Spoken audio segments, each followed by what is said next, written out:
Hey friends, welcome back to my channel Stree world. और आज देखिए मैं सुबह सुबह क्या कर रही हूँ। सुबह सुबह उठते ही मैं बर्तन धो रही हूँ क्योंकि रात को ना मैं किचन क्लीन करके नहीं सोई थी।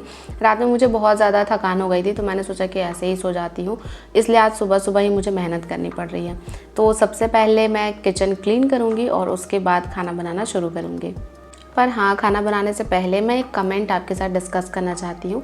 एक मेरी सब्सक्राइबर हैं, उन्होंने मुझे कमेंट किया था कि दी मेरी उम्र जो है वो 30+ हो गई है और अब मुझे लगता है कि मैं कैसे तैयारी करूँगी। उन्होंने मुझसे पूछा था कि आपने कैसे इतनी जल्दी डिसाइड कर लिया कि आप एसएससी सीजीएल की प्रिपरेशन करेंगी। हमें बहुत ज़्यादा टेंशन हो रही है क्योंकि हमारे अंदर उतनी हिम्मत ही नहीं आ रही है कि हम पहले ये सोचें कि हम उसके प्रिपरेशन करेंगे, और प्लस कि हमारा कोई विश्वास भी नहीं करता है। जो भी फैमिली मेम्बर्स हैं उनका ट्रस्ट मेरे ऊपर से ख़त्म हो गया है। तो मैं बस आपको ना एक स्टोरी बताना चाहूँगी। स्टोरी को ध्यान से सुनिएगा, हो सकता है कि आप इससे बहुत कुछ सीखें। तो ये स्टोरी है सचिन तेंदुलकर की। सचिन तेंदुलकर अपना फर्स्ट टेस्ट मैच पाकिस्तान में खेल रहे थे और उस समय जब वो बैटिंग करने उतरे तो पहली ही गेंद में उन्हें नाक पर बहुत ज़ोर से चोट लग गई और उतना चोट लगने के बाद उनके नाक से बहुत ज़्यादा खून निकलने लगा। सब लोग सोच रहे थे कि ये जो 17 साल का बच्चा है ये बैटिंग नहीं कर पाएगा अब, क्योंकि किसी के लिए भी बहुत ज़्यादा मुश्किल होता है कि अगर आपके नाक से खून निकल रहा है और उस हालात में अपने देश के लिए खेलना। उनके साथ नवजोत सिंह सिद्धू जो हैं वो स्ट्राइक रेट पर थे। उन्होंने उनसे कहा कि तुम जाओ, कुछ देर के लिए रेस्ट कर लो और उसके बाद वापस आ जाना खेलने के लिए। तब फिर सचिन ने कहा कि मैं खेलूँगा, और नवजोत सिंह सिद्धू कहते हैं कि उसी क्षण जो है एक लेजेंड का जन्म हुआ था। तब सचिन ने बहुत अच्छी बैटिंग की और इंडिया को मैच हारने से बचा लिया। देखिए, जब दुनिया को ये लगे कि अब आप खेल नहीं पाएंगे, जब दुनिया को ये लगे कि अब आप आगे नहीं चल पाएंगे, जब दुनिया को ये लगे कि अब आप कुछ नहीं कर सकते, उस वक्त भी अगर आपके अंदर इतना मोटिवेशन है, इतना करेज है, इतना सेल्फ कॉन्फिडेंस है कि आप ये कह पाएँ कि मैं खेलूँगा, तब आपको लेजेंड बनने से कोई नहीं रोक सकता है। हारते वो लोग हैं जो हार मान लेते हैं, नहीं तो दुनिया में आपको हराने की हिम्मत नहीं है। अगर आपको कोई हरा सकता है तो वो केवल आप हैं, आपकी सोच है, आपका दिमाग है। जिस दिन आप अपनी सोच से, अपने दिमाग से जीत जाते हैं, उस दिन दुनिया के अंदर हिम्मत नहीं है आपको कुछ कहने की और आपको हराने की। हमें लाइफ में बहुत बार फेलियर मिलेंगे और ये बात मान के चलिए कि अगर आप गवर्नमेंट एग्ज़ाम की तैयारी कर रहे हैं तो आपको फेल होना ही होना है बहुत बार। पर इससे ये बात ना मैटर नहीं करती। मैटर ये करता है कि हर बार फेल होने के बाद आप उठकर खड़े होते हैं या नहीं, एग्ज़ाम की तैयारी करना शुरू करते हैं या नहीं। जब भी आपको ऐसा लगे कि अब आप नहीं पढ़ सकते हैं, उसी समय खुद से एक क्वेश्चन पूछिए कि मैंने ये शुरू क्यों किया था, क्यों मैंने शुरू किया था पढ़ाई, और क्या मेरे ड्रीम्स थे। क्या आज पढ़ाई छोड़ देने से मैं अपने ड्रीम्स को फुलफ़िल कर पाऊँगी।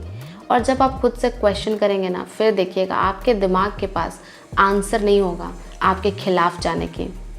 ये जो आपका डर है ना कि आप एसएससी सीजीएल की या बैंक पीओ की अब तैयारी नहीं कर सकते हैं, हो सकता है कि आप क्वालिफाई ना करें, ये डर केवल और केवल आपके दिमाग का है और किसी का ये डर नहीं है।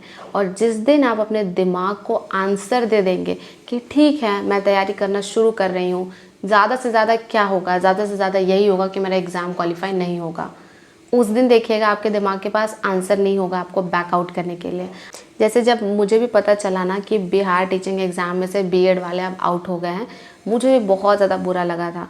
लेकिन हाँ, 2-3 दिन तक मैंने टाइम लिया, खुद को समझाया।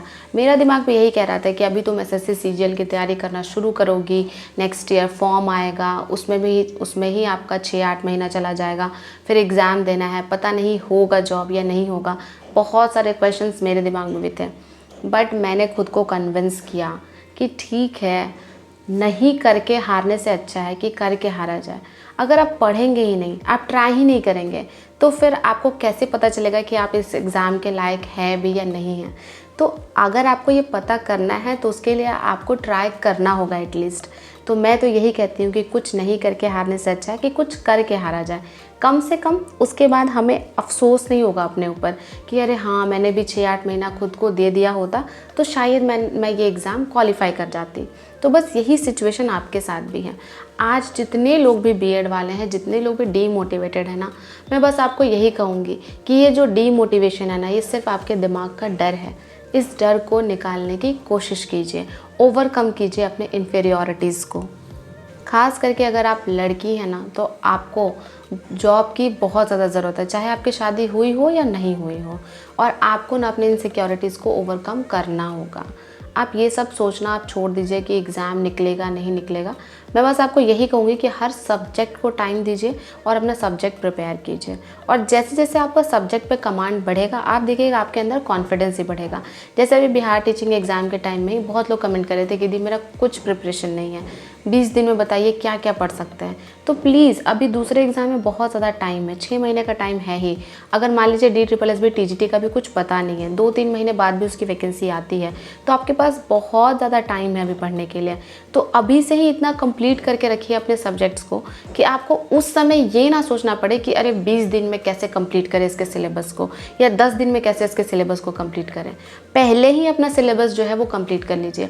किसी एक एग्ज़ाम को स्पेसिफिकली टारगेट कीजिए, उसका सिलेबस डाउनलोड कीजिए जो लास्ट ईयर का सिलेबस है उसके अकॉर्डिंग, क्योंकि ना हर साल सिलेबस में बहुत ज़्यादा चेंजेस नहीं होते हैं, आपका 10% सिलेबस ही चेंज किया जाता है। तो बस सिलेबस डाउनलोड कीजिए और उसके अकॉर्डिंग पढ़ना शुरू कर दीजिए। और हाँ, पढ़ाई करने के लिए ना आपको कोई एग्ज़ाम की ज़रूरत नहीं है। जैसे अगर आपका एग्ज़ाम नहीं है तो बहुत लोग सोचते हैं कि एग्ज़ाम तो है ही नहीं, मोटिवेशन डाउन हो रहा है। नहीं, अभी आपका मोटिवेशन हाई होना चाहिए ताकि आपका प्रैक्टिस भी हो जाए, कॉन्सेप्ट भी बन जाए अच्छे से, और एग्ज़ाम के लिए आप अच्छे से प्रिपेयर हो पाएँ। सुबह के 10 बज गए हैं और अब मैं अपनी पढ़ाई का फर्स्ट स्लॉट शुरू करने जा रही हूँ। फर्स्ट स्लॉट में मैं ऑफिसर्स एकेडमी के नोट से ही जीके पढ़ूंगी, और आज ना मैं पॉलिटी का जो मिसलेनियस टॉपिक था, विविध उसमें लिखा हुआ था, वो टॉपिक में भी बहुत सारे क्वेश्चंस थे, तो आज मैं उनको लर्न करूँगी। मैं आपको यही कहूँगी कि अपना रूटीन जो आपने डेवलप किया है ना पढ़ाई का, आप उसको छोड़िए मत। जैसे जब मुझे पता था कि मेरा एग्ज़ाम होगा और इसमें मैं सेलेक्ट हो जाऊँगी, तो एंड के टाइम पे मैं बहुत ज़्यादा पढ़ रही थी, 10 घंटा 12 घंटा भी मेरा चला जा रहा था। बट अब मुझे पता है कि इस एग्ज़ाम का रिज़ल्ट आएगा नहीं बीएड वालों का, लेकिन तब भी मैंने अपने रूटीन को छोड़ा नहीं है। मैंने सोचा है कि मैं ठीक है 10-12 घंटे नहीं पढ़ूँगी, बट कम से कम तो हर दिन 6 घंटे ज़रूर पढ़ लूँगी, क्योंकि ये रूटीन अगर मैं 10 दिन फॉलो नहीं करूँगी ना, तो 11वें दिन मुझे पता है कि मैं पढ़ाई नहीं कर पाऊँगी। फिर से रीस्टार्ट करने में उससे भी ज़्यादा मोटिवेशन की ज़रूरत पड़ती है।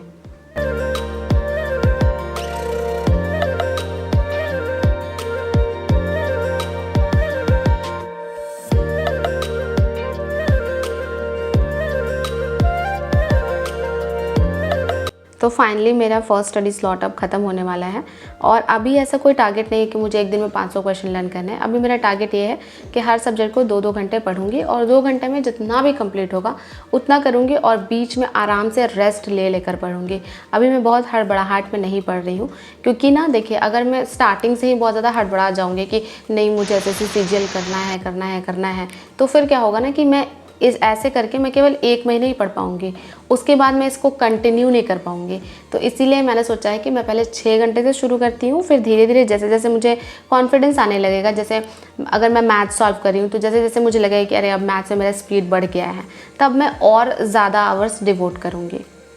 और आपको भी मैं यही कहूँगी कि अपना विज़न बहुत ब्रॉड रखिए, बहुत ऊंचा सोचिए, अपने सपने बहुत ऊंचे रखिए, लेकिन स्टार्टिंग आपको छोटे से करनी है। स्टार्ट स्मॉल, धीरे धीरे शुरुआत कीजिए, और एक्शन आपको आज ही लेना है। भले ही आज आप आधे घंटे ही क्यों ना पढ़ें, बट आज से ही शुरू कीजिए, उसको कल पर मत डालिए। इसका मतलब ये होता है कि think big, start small, act now. अगर आप इन 3 रूल को फॉलो करते हैं तो मुझे नहीं लगता कि आपको पढ़ाई करने के लिए कभी भी किसी और मोटिवेशन की ज़रूरत पड़ेगी।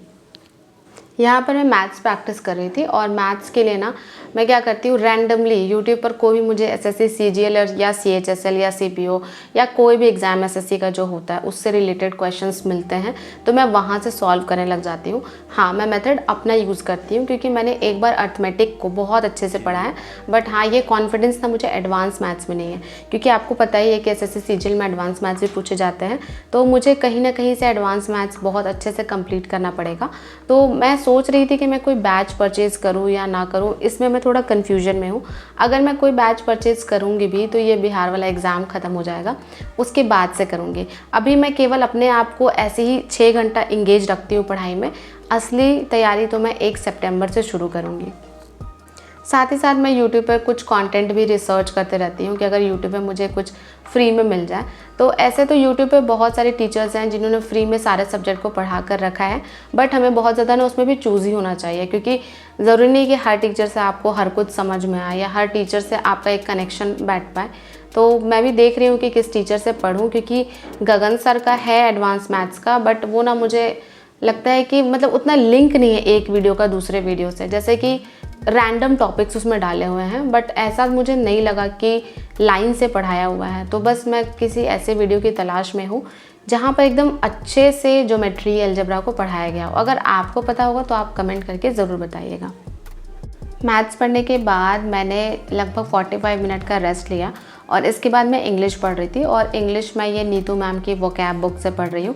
मीन्स की जो लर्निंग मटेरियल होता है आपका, जैसे idiom phrases, one word substitution और फिर वोकैब का सेक्शन, ये मैं इसी बुक से कंप्लीट करने वाली हूँ और मैं कोई बुक नहीं पढ़ूँगी। हाँ, मेरा ये बिलीफ है कि आप 10 बुक एक बार पढ़ते हैं, उससे अच्छा है कि एक ही बुक को 10 बार पढ़िए। तो मैंने यही सोचा है कि जो लर्न करने वाला चीज़ है इंग्लिश में, वो मैं सिर्फ़ और सिर्फ इसी बुक से पढ़ूंगी। भले ही नेक्स्ट ईयर एग्ज़ाम होगा तो 3-4 बार मैं इसी बुक को कंप्लीट करूँगी। और इसको पढ़ने का ना मैंने सिंपल रूल बनाया है। 3 पेजेस वोकैब के करने हैं, 2 पेजेस ईडियम एंड फ्रेजेस का करना है और 2 पेज वन वर्ड सब्स्टिट्यूशन का करना है। तो 7 पेजेस मैं एक दिन में पढ़ती हूँ और धीरे धीरे करके 2-3 महीने में ये बुक भी मुझे लगता है कि अगर मैं ऐसे स्लोली स्मॉल टारगेट्स रख के पढ़ूँगी तो ये बुक भी मुझे लगता है कि 2 से 3 महीने में कंप्लीट हो जाएगा। कल मेरे एक सब्सक्राइबर का कमेंट आया था जिसमें उन्होंने कमेंट किया था कि दी मैं एसएससी जीडी की तैयारी करती थी, फिर भी आपके वीडियोस देखती थी और उनका शायद एसएससी जीडी 2022 में सिलेक्शन हो गया है। तो उन्होंने मुझे थैंक यू कहा था। तो मैं भी उनको कॉन्ग्रेचुलेशंस कहूँगी और मैं बस यही कहूँगी कि आप सब भी किसी एग्ज़ाम को टारगेट करके पढ़ाई करने में लग जाइए। और मुझे पता है कि अगर आप मेहनत करके पढ़ेंगे तो आपका एक ना एक दिन सिलेक्शन ज़रूर होगा। दुनिया आप पे ट्रस्ट करे या ना करे, सबसे ज़्यादा इम्पॉर्टेंट ये है कि आपका सेल्फ बिलीफ है या नहीं। आप खुद को जैसा मानते हैं वैसा आप बन जाते हैं। तो प्लीज़ अपने आप को अच्छा मानना शुरू कीजिए, अपने आप को ऐसे देखना शुरू कीजिए कि आप इस गवर्नमेंट जॉब के लायक हैं, तो आपको वो जॉब मिल जाएगी। आप कौन से एग्ज़ाम को टारगेट कर रहे हैं मुझे कमेंट बॉक्स में ज़रूर बताइएगा। और मैं आपको यही सजेस्ट करूँगी कि वेरियस एग्ज़ाम्स को भी टारगेट कीजिए, केवल टीचिंग एग्ज़ाम पर ही फोकस बनाकर मत रखिए। क्योंकि अगर आप वेरियस एग्ज़ाम को टारगेट करते हैं, जैसे अगर आप किसी एक एग्ज़ाम को जो हाई लेवल का उसको टारगेट कर लेते हैं, तो फिर ये जो आपका बीटेट हो गया, जेटेट हो गया, ये सारे एग्ज़ाम्स के लिए आपको अलग से मेहनत करने की ज़रूरत नहीं पड़ेगी। ये सारे एग्ज़ाम्स आप अपने आप ही क्वालिफाई कर जाएंगे।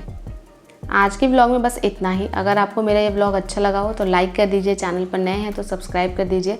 इसी तरह के वीडियोस के साथ आपसे मिलती रहूँगी, आपकी लाइफ में पॉजिटिविटी ऐड करती रहूँगी। मिलते हैं नेक्स्ट वीडियो में, तब तक के लिए अपना ध्यान रखना। Bye bye and take care.